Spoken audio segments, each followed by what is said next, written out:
So, I've done my first 10, and I know everybody's going to agree wholeheartedly with my first 10, right? No. And I know that. So, let's sally forth and continue with number 21. Arizona Coyotes. Antti Ranta, Darcy Kemper. Kemper makes me nervous. I know Kemper had a really good season last year, but his record in Arizona after the trade wasn't great. And the year before's numbers were pretty poor. And so, combined with the fact that Ranta had health issues this past season, where he was injured, and for me, it keeps them out of the top 20. And I went back and forth on this, and I said to myself, okay, Shannon, to you, is Ranta a top 10 goaltender in the NHL? And I'm not sure. I'm not sure where I'd put him in the top. No, I'm not doing that right now. This is enough for right now. So, based on that and the fact that I don't put Kemper as one of the best backups in the league, that's why they are where they are. Number 20, St. Louis. Allen's 906 is troubling. Jake Allen's 906 is very troubling.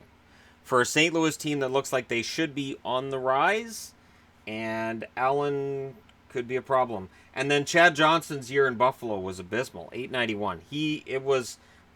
I honestly have to say that's probably the worst season I've seen him have. And that's after the year he had before where he looked pretty good. And then this past year. So going to St. Louis, it could definitely inflate his numbers a bit, because it's done it for goaltenders before where St. Louis is this magic elixir. And it could happen for Johnson, especially if Allen struggles. And I know St. Louis fans are going to say, well, if Johnson's not up to snuff, we've got Husso in the minors. I have to go based on who the current top two are. Or if there's a three, there has to be a reason why that third one's on the board.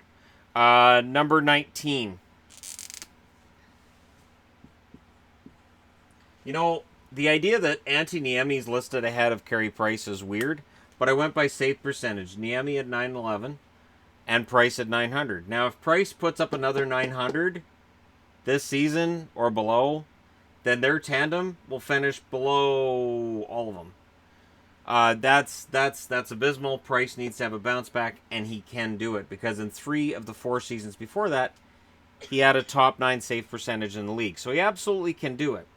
Niemi kind of had a renaissance as a Montreal Canadian after being dumped off by Dallas, Pittsburgh, and then by Florida as well.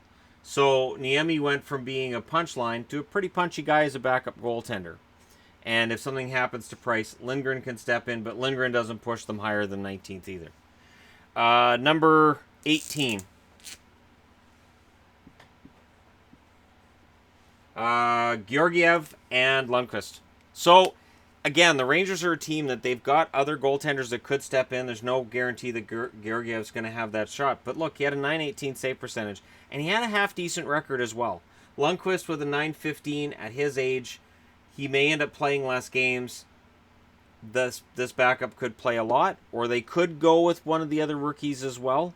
But either way, I can't bump them up higher than that. Lundqvist, to me, drags them into the 18th spot because he's capable of going on a run. And while he's older, there's a goaltender older than him that still has yet to be mentioned on this countdown. He's coming up, though.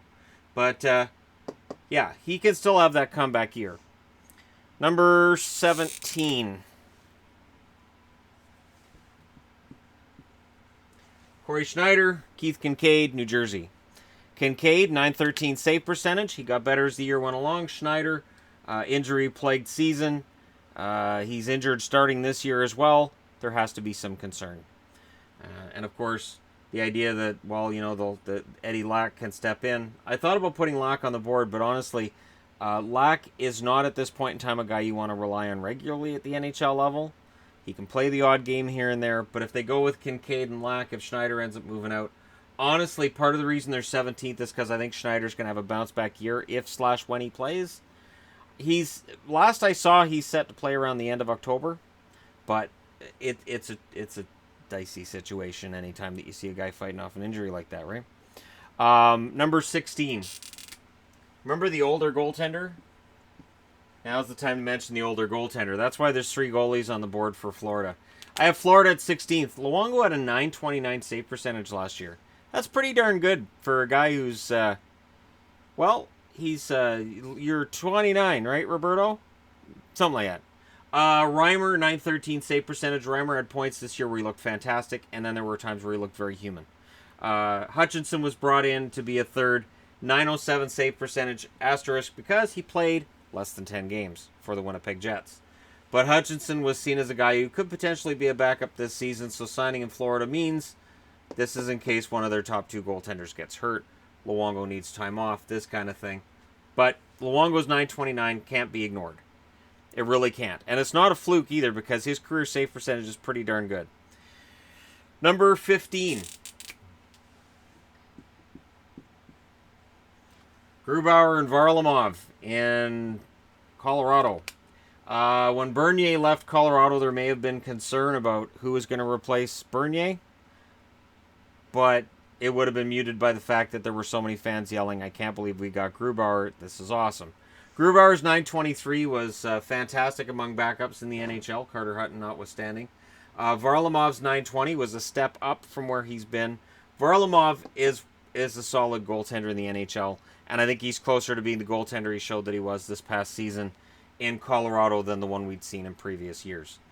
And with Grubauer as the backup, Varley can play 50 games, Grubauer the other 32, and Varlamov doesn't get tired going into the playoffs, because I do think that Colorado has a shot at going into the playoffs and doing some damage this upcoming season.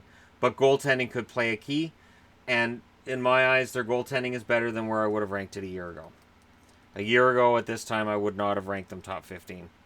Number 14.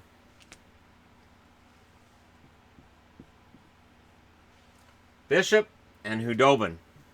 I love Hudobin.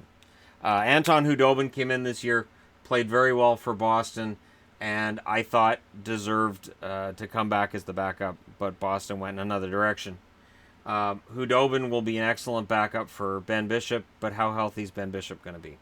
Bishop's .916, kind of not what we expected as well.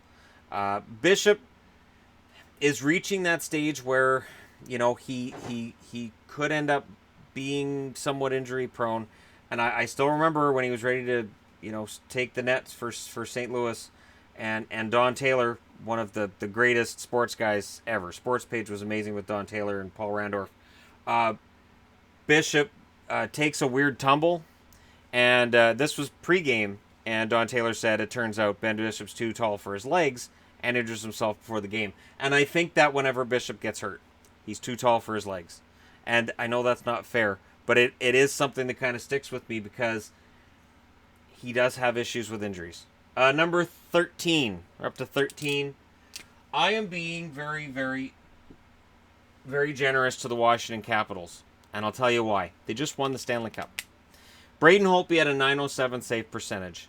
If the Capitals lose in the first or second round this past season, I probably don't have them at 13. But Holtby is coming in with confidence, having finally got that monkey off his back. And whether it's Copley or Samsonov as backup, and honestly, I think Samsonov has an excellent shot here. Samsonov's the one with that backup pedigree. I think GM coaches will say whatever to keep the pressure off of the rookie coming in, but I think the Capitals are fully aware that Samsonov's going to be their backup. And then Samsonov may leave them with an interesting question a year or two down the road if he turns out to be as dynamite as advanced scouting seems to project him to be, and they end up with 2 starting goaltenders. Who do they keep? It's a nice problem to have, and it's something that happens with the Capitals regularly. It's kind of how Holtby ended up getting his job. Quite the turnover in the Washington Nets over the last, I want to say, 15 years, basically since Ole the goalie left. And even when Ole the goalie came in, he was replacing Defoe, and Defoe, it's a lot. Or, yeah, I think Colsey replaced Defoe. It's a long list. Someday I'll do like a goaltending chain where we can go over all the goaltending chains in the NHL, but for right now we're going to stick with this. Number 12. That was tough. Dubnyk and Stalock. Stalock really showed he could still be a backup in the NHL this past season.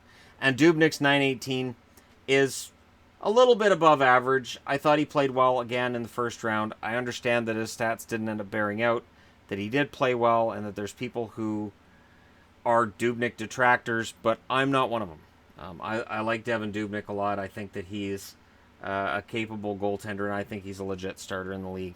And I think that with the right team in front of him, I absolutely think he can be a winning goaltender in said playoffs.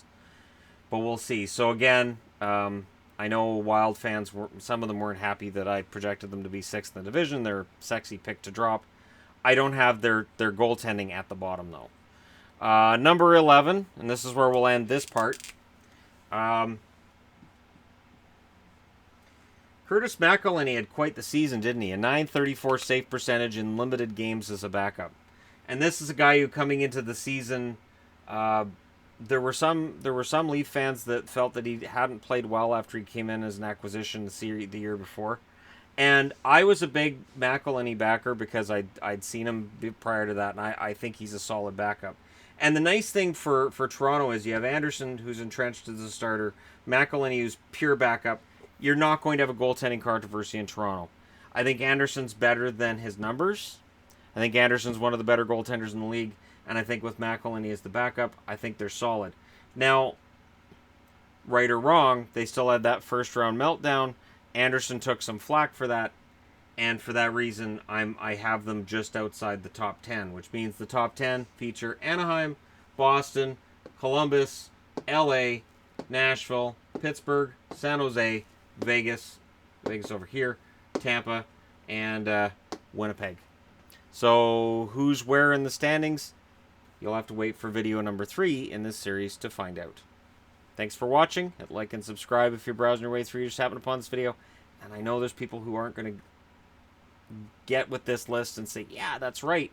But that's why everybody's got the varied opinion, and that's why videos about lists are so popular on YouTube, because we can all agree to disagree. I watch Mojo lists and regularly disagree with their number 1 pick, or will disagree with something they say along the way, where they're talking about why a movie didn't make sense or why certain scenes are stupid or whatever, and I'll go, wait, no, that does make sense. That's and again, that's part of the beauty of having videos with lists. But I'll do the top 10 video, and until then, I'll talk to you again soon.